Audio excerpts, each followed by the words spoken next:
প্রথমে জানাই মহালয়ার অনেক শুভেচ্ছা। মহালয়ার মাধ্যমে আমাদের মা দুর্গা মর্তে চলে এসেছে আমাদের মাঝে।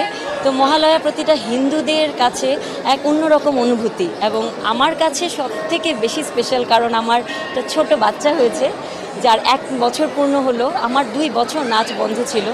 এই দেবী পক্ষের সূচনার মাধ্যমে আজ আমার নাচের আরম্ভ হলো এবং আমি দেবী দুর্গা রূপে আজকে পারফর্ম করেছি।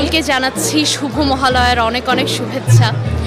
আজকে মহালয়ার এই পুণ্য লগ্নে মা মর্তে আসছেন। এই উপলক্ষে আমরা মায়ের কাছে প্রার্থনা করতে পারি আমাদের দেশের মঙ্গলের জন্য, কল্যাণের জন্য। আজকের দিনটা আমাদের জন্য অনেক আবহপূর্ণ। এই দিন আমরা সকাল থেকে এই বীরেন্দ্রকৃষ্ণ ভদ্রের যে মহালয়া একদম অনেক প্রাচীন কাল থেকে চলে আসছে, আমরা চণ্ডী পাঠ করি। আজকে এখানে ঢাকেশ্বরী মন্দিরের এই বর্ণাঢ্য আয়োজনে আসতে পেরে ভীষণই ভালো লাগে।